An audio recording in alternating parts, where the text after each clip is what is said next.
Hello, my name is Ruth Wangara, Xinhua News Agency English correspondent. Kenya is currently experiencing the worst drought in the last 40 years, according to the National Drought Management Authority.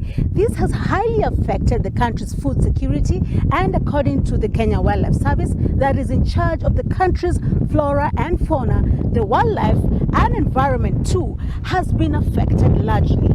As the world gets together during this COP15 conference in Montreal, Canada, matters concerning linking protection of nature and mitigating the impact of climate change will be top on the agenda. This is in line with this year's theme, Ecological Civilization, Building a Shared Future for all life on Earth, not just human beings, all life on Earth.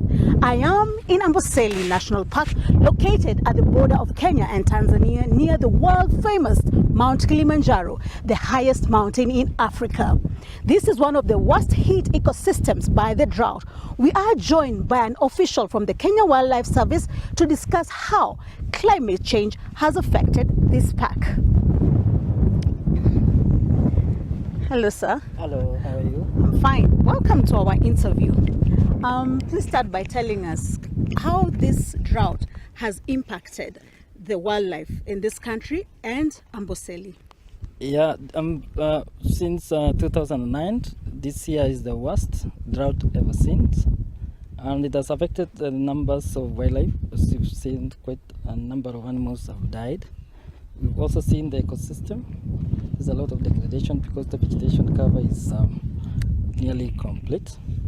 And not only human beings have been affected, I must say that wildlife have most hit by this drought pandemic. Okay, perhaps you might have the numbers you can give us on average or estimates how the wildlife has been impacted. Yeah, currently, as per our last national census on animals that have been affected by the drought, more than 1,000 number of animals have been affected, especially the herbivores. And we've seen mostly affected is the wildebeest, around 551, followed by zebras, 358, and the most famous animal, the elephant, we've got 76 so far affected. Okay. Now another one which affected is the buffaloes, which stands around 71. Okay. Amboseli is near the highest mountain in Africa. It has always been known to have rich vegetation, such as what we're seeing behind me, where the elephants are currently enjoying the swamp. How would you say an ecosystem as rich as this would be affected by climate change? Yeah, it is true that Amboseli is a very important ecosystem, and it ranges from the shrubs, we have the swamps, and the most affected areas is the swamps. We've seen the swamps enlarging. There's too much melting of ice from the famous Kilimanjaro through underground seepage. Our swamps are swelling, consuming most part of the land which was covered by the grass. And we've seen this one actually submerging most part of the park, and this attributes to, we've seen also a small lake emerging within the park, which has never been there before. That shows there's too much melting of ice from Kilimanjaro, underground seepage to Amboseli. Yeah. So you say that has affected the vegetation and caused the dryness, and what has KWS done about that in terms of saving the animals? Yeah, we've embarked on serious programs. One is monitoring. We have an elaborate program to monitor the impacts of this drought. We are also trying as much as possible to do supplementary feeding for the wildlife within Amboseli. We are also trying to open up the closed corridors which has been blocked, to allow free movement of wildlife from Amboseli to the famous Savo and the Chulu. We are also doing what you call ecological monitoring, and to see the impacts over time that what has occurred, and try as much as possible to secure corridors of the wildlife. Okay, that is interesting. So earlier on, while we were driving here, on our way here, I saw some carcasses, and I must say, in all the years that I've been covering this particular national park, for the last 10 years, I have never seen a site like that. I can see there is one here. Maybe we can talk a bit about it, and I think this has affected the park. Maybe you can tell us how this affects the park, because we have tourists that are coming all the way. Yeah, like the one you are seeing is a common zebra. They are most eaten by this drought. The one you can see is almost a week. And as you've said, people come to Amboseli because of the rich wildlife diversity. So if we lose such kind of animals at this rate, it really affect our tourism. Not only decreasing the numbers, even within the park, to see this kind of thing, it might not be too much attractive for visitors. Yeah. Okay. So what measures are you taking as KWS to clear this eyesore for before the tourists are coming in? Would you say that have you seen a decrease in the numbers of tourists? Not really decreased. We have never witnessed being this low season to us, and but of course with this kind of scenario might affect a few number of people who want to see the real nature. We know nature, of course, has its own ways of cleaning up itself. We have carnivores, we have hyenas, normally scavenge on this, we have vultures, but at some point we normally do some bit of cleanup, especially those who die along the road or vicinity of the visitors. Okay. Now I'm seeing behind us, I think I can see some hippos. Maybe if you can look closely, together with the elephants in the water, and there's still a bird. Can you tell us how perhaps this works? Is it a part of the ecosystem? Does it mean that every animal is important to each other? Well, as you can see, it's in a normal occasion, you hardly find elephants in the swamp, but because of this drought, you find also them competing with the hippos, and that relationship is it's very important. Elephants are big in size. They open up the swamps, and you can see even now the hippos are following the elephants.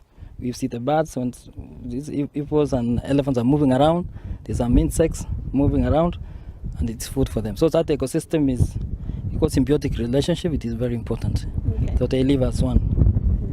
So what measures is Kenya taking? Because already we can feel the adverse effects of climate change. What measures is Kenya Wildlife Service taking, let me say, in terms of wildlife conservancies? Well, being a national strategy that we've seen even the head of state now articulating so much on importance of protecting our environment. As a lead agency of government, we've embarked on a serious program. We are now calling for all stakeholders. We're doing what we call stakeholder mobilization towards this important activity of dealing with the drought.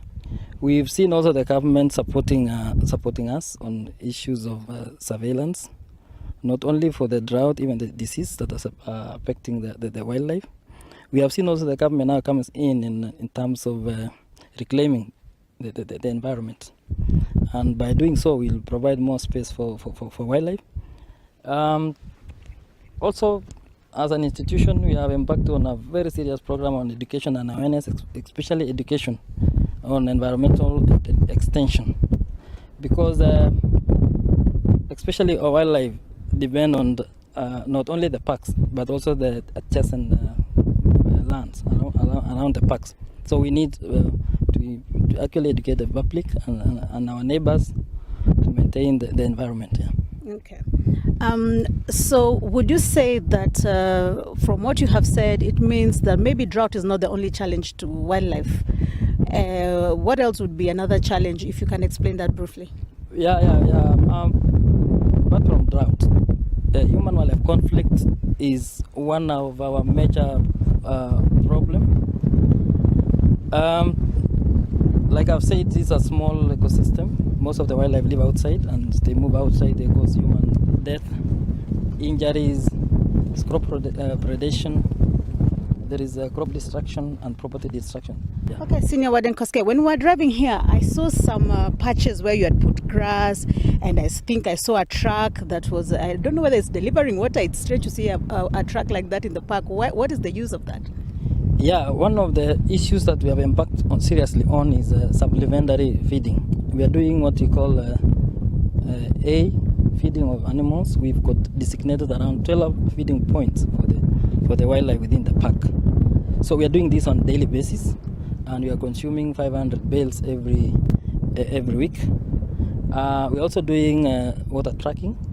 We supplement water, especially outside protected area, because most of the wildlife do move away from the park.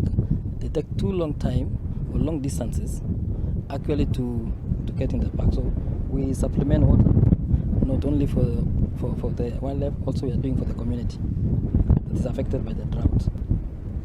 Thank you very much, Senior Warden Koske. That, ladies and gentlemen, was Senior Warden Koske. He is in charge of Amboseli National Park. As Mr. Koske has just told us, the Kenya government has taken major steps in a supplementary feeding program carried out by the Kenya Wildlife Service every day.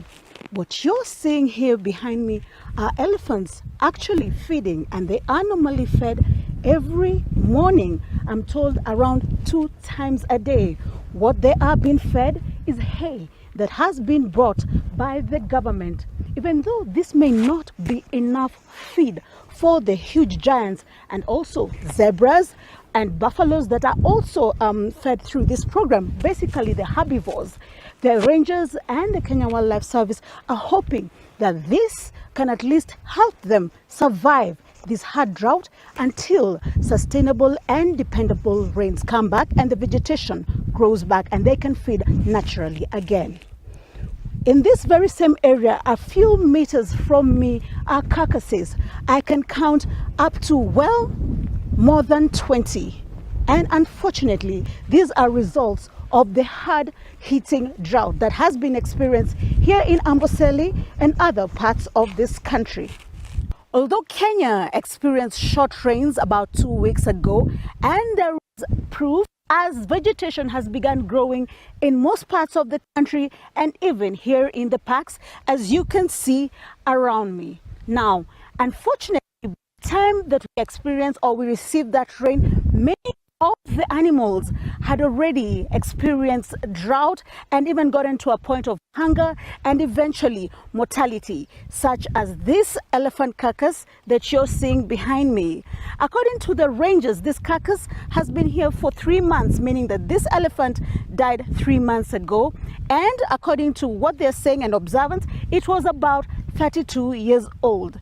Now, this is a hit to this national park and the country as well, because as you may know, the gestation period of an elephant is about 2 years, and elephants only mate for 2 months in a whole year. So it takes a very long time for an elephant to become as an adult elephant such as this one, and indeed even contributing to the country's GDP by way of tourism. Although Kenya Wildlife Service has taken a lot of measures to mitigate the impact of drought on the wildlife, they have not forgotten the community that lives around the park. I am in Kitenten, one of the community areas near Amboseli National Park. Now here, as you can see, there is a tank behind me that is powered by solar energy that was installed by the Kenya Wildlife Service about a month ago. I am joined by one of the local residents here to tell us exactly how this project has benefited them and the wildlife. Habari yako? Karibu sana. Tafadhali anza na jina lako. Mimi naitwa Tobiko Tinayo. Nakaa Kitenten. Na umepata ile msaidizi sana. Kenya Blessed umepata ile sola. Niko na nimefurahi sana. Nimefurahi sana. Na saa hii niko na kirangazi, lakini umepata maji, umesaidika sana. Na hapa watu anakaa watu 100. Na saa ile watu yote ndio wamepata hiyo maji, umesaidia sana. Na ile committee ndio nakaa hapa kwenye hiyo borehole ni komiti kama watu 6, na saa hii hakuna shida, wamekaa vizuri na maji ndio unapata, na ile kabila kama sote ukikuja hapa itapata sisi. Ng'ombe ndio nakunywa maji saa 2:30 na mbuzi ukikunywa tunaenda msituni. Ile watu anakuja kuchota saa 2, mama anakuja kuchota saa 2 na saa 9 hata saa 10. Ukikaa saa hii itaona saona, ukifika kama saa 10 itaona sote, tui, elephant, zebra, ile watu kile kadogo na sote, hata masimba. Hata jana saa hii masimba ndio umesikia tu unaguma na joma pili, lakini masimba atokei saa hii hata chui. That was Tobiko Tamayo, and what he's telling us is that the residents here have learned how to coexist with the wild elephants and animals. He has said there are very many animals that come here to get water from the tank that is provided by the Kenya Wildlife Service borehole that is solar powered. Now, what he's telling me is that they have studied the patterns and the times when the wildlife comes here for a drink of water. So they have separated their times. For example, he says that the women come here at 8 o'clock in the morning to fetch water, the women and the children. And then at about midday, some of the elephants will come, and also at about 2 p.m. And also at about 3 p.m., the local residents will come back again to fetch water. And usually at around that time, sometimes the elephants will come. And what he's telling us that the residents actually just step aside and give way to the wild animals to also have a drink of water. And he says there are very many animals that come here that might surprise you, including lions and leopards, zebras, warthogs, and many more that have benefited by this solar powered borehole that has been put up here by Kenya Wildlife Service.